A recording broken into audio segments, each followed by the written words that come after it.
Hey, what's up guys? It's your boy VG Veteran Gamer, and today I'm talking about the newest agent in Valorant and whether or not she is overpowered, underpowered, or just right. Let's get into it. Found you! There we go! You will not kill my ally! One enemy remaining. Spike down A. So the newest agent in Valorant, Neon, has been out for about a week, and we now have an idea of more or less where she fits into the game and how strong she actually is. To get right into it, I think personally she is just right. I don't think she's overpowered or underpowered. She does have her own counters, which we'll get to later in the video, but I think Riot did a good job of balancing this agent right out of the gate. In terms of raw power level, where she fits in with the other duelists, I think her power level is on the level of Raze. She is better than Yoru, everybody is, and better than Phoenix, but not better than Jett or Reyna. She is a viable pick, but not a meta-defining pick. In terms of her power level with Raze, it basically comes down to personal play style and what your team composition is and what map you're playing on. In terms of the maps and what maps that you should be playing her on, she's good on maps like Haven, Icebox, Bind, and Fracture. If there was a map that you should avoid playing her on, that's actually on Breeze. Breeze itself is such a large map with many areas that are wide open that it makes it hard for her to get value out of her stuns, as well as giving so many angles for her to cover that she may not be able to handle it. I also feel like the big difference between Raze and Neon is that Raze is a very self-sufficient agent. She doesn't rely on anybody else to help her, whereas for Neon, she works better with a setup man. Ideally speaking, you want to pair her with someone like Sova, someone who can provide her the information she needs to rush down a target. I also feel that Neon is probably better on defense than offense for that same reason. On offense, you're pushing up against a target and you're not sure where they are if you don't have the information, so it's a high risk, high reward. Whereas on defense, even though you have that same high risk, high reward, attackers are not necessarily expecting you to rush up into their face and get that quick kill.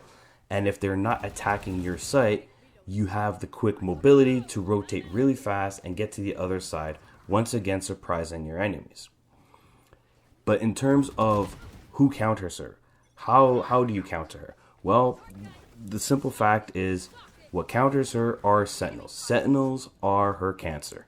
It doesn't matter if it's Sage or Cypher. They will all make things very difficult and very pain in the ass for her to do what she wants to do.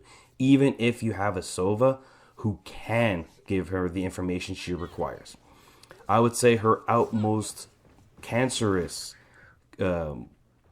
agent that counters her is probably Cypher. I think Cypher is the hard counter to her. Unlike Jett, who can updraft over Cypher's traps, Neon can't do this. So if Neon rushes a site, even if she knows Cypher's holding it and knows his exact location, she runs the risk of running into his traps. And if she does, and it's a good Cypher, you're probably dead. So Cypher is obviously going to be a viable pick and will be picked often as long as people are heavy into Neon. So that is something to be mindful of. An interesting counter that is a viable option is also KO. I think KO with his knife suppression works really well against Neon. Considering that that KO has the ability to suppress your abilities and take Neon completely out of her ultimate, it's huge. I mean, her ultimate is on a timer as opposed to Jett's knives, so if you do get tagged with KO's knife, there goes your ultimate pretty much. Like, by the time the suppression runs out, your ultimate is over. Whereas Jett, if you sit back and the suppression expires, you still have your knives. So that is definitely something to be mindful of when going up against a KO while playing Neon. In short, Neon is a viable agent that is good in a lot of scenarios, but works best with a setup man. On top of this, she's also the kind of agent that she's viable, but not meta-defining. So should you be picking Neon?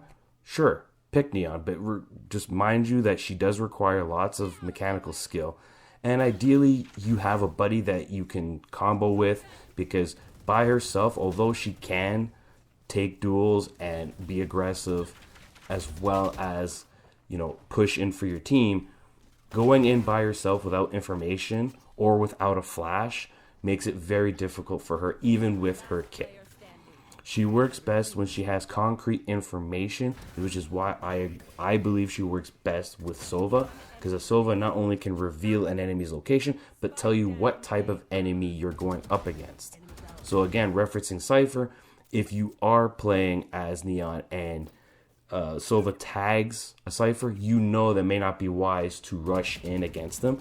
But if it happens to be a Jet that he tags, yeah, sure, rush in, because Jet can't stop you from rushing in.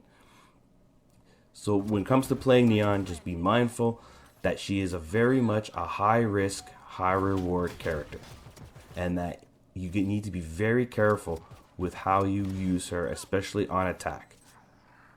This is Veteran Gamer, and I hope to see you guys next time.